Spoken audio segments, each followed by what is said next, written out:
Hello interwebs, my name is Christy, you know me as tacTissy, and in this video, I'm going to talk to you about selecting your pistol and several steps that go into it. First, training and familiarity. Being familiar with a pistol is an undeniable benefit. Knowing how the sights are configured, knowing how your grip feels on the frame, knowing the controls on the pistol, and just using the pistol you know is much preferred to using the one that you don't know. Training plays an important role with getting to know your pistol, learning how to operate it, and developing associated muscle memory that will make you a better shot. Now, into the actual pistol. Purpose. You don't use your designer clutch as a grocery bag. You don't want to race in high heels. Well, there is a race that is run in high heels, but purposefully designated tools for the job always work better. A simple range and carry type pistol is what most people go for as their first firearm. Why range and carry? Range so you can train with it, and carry so you can carry it. 2 birds, 1 stone kind of thing. Well, actually it's 3 because most people don't start out carrying but prefer to keep it at home as a defensive pistol. Some of the pistols in that category are Smith & Wesson M&P series, Glocks, Springfield XDs, Walther, and F&S. I personally prefer 6 Hour, but those are a little more complex. It's like walking in stilettos. Next category, fit. Ladies, this is where a lot goes wrong. Traditionally, most women are taken to the gun shops by a guy, and they are selecting the pistol that they think would be a good fit for you, not what is actually a good fit for you. You let your husband buy your underwear for you? Let him select your pistol, and you'll end up with one perfectly fitting as the underwear he selected for you. Not as comfortable as you'd like, and certainly not the kind you'd rather wear all the time. I promise he's gonna like it a lot more than you do. It is important to go to a gun shop, and for that I recommend a small gun shop where the owners are attentive, knowledgeable, and handle several firearms for yourself. This is where that training that I discussed before comes into play as well. If you learned what a proper grip is, you can take your time going over different brands and models and figuring out which one you have the best grip on. I train with Glocks often, but the boxy frame just doesn't fit well in my tiny little hands. The Smith & Wesson M&P pistols that I have allow for a better grip, but it's low and recoil rocks them back more. Walther is another that fits very well, but I have to rotate my grip out of the comfortable position.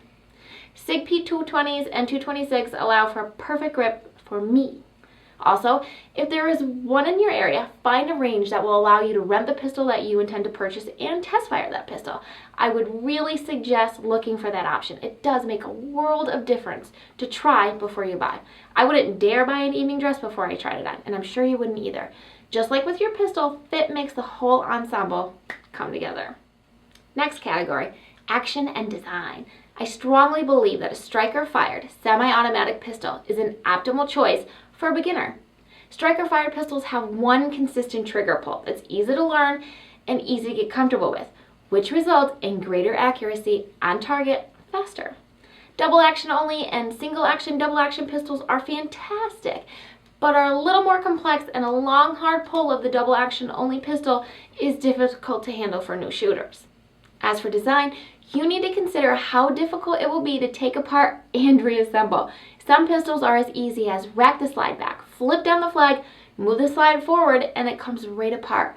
Some are more complex in both taking them apart and putting them back together.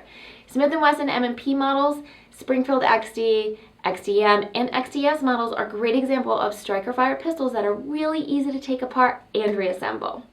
Next category, safety. Pistols come with external safeties, trigger safeties, and grip safeties, and with some combination of the aforementioned 3, but the main idea remains the same. The pistol will not fire unless the safety is disengaged and the trigger is pulled. Knowing safeties on your pistol and training safety manipulation is very important. Which one works best is individual. Try them and find out.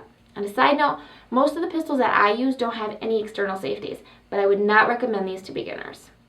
Next category, caliber. The internet is always abuzz with consistent debate about calibers, stopping power, ballistic performance, and so on. The largest caliber commonly available in semi-automatics in an average gun shop is the .45, but for the beginner it's usually a bit too much. I see it all the time. Guys hand their wives or girlfriends a .45, she shoots once and never wants to touch a pistol again. A 40, while a very popular cartridge, is a bit snappy, and in a small carry pistol, there will be more felt recoil and more muzzle flip. A 22, while a great cartridge to train with since there's minimal recoil and it is inexpensive, it lacks both power and reliability of the other common cartridges. For defensive beginner carry, my choice would be a 9mm, which is a good enough performer, has special defensive ammo available, and is relatively inexpensive and has magazine capacity to accommodate for the beginner. If you're going to be training properly, ammunition costs are also something to consider. Hey, speaking of costs, that's the last category I want to address. Pistols are a lifetime investment. Not because it's the only one you'll ever need. Most of us buy more than one pistol. It's because your life will depend on that one time when you need it.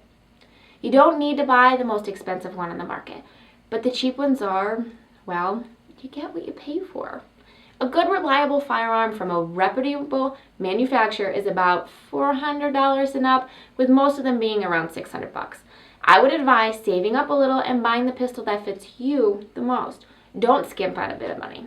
Getting the firearm you want is better than saving a few dollars and regretting getting that particular one for as long as you have it. If you don't like it, you're not going to train with it. And then it's just an expensive, useless paperweight. So that's my advice for selecting your first pistol. And now that I've outlined the categories, I'm going to make more videos outlining my pistols and comparing them all. As always, please like the video and subscribe to the channel, and timely updates will be delivered to you by the internet's wizardry.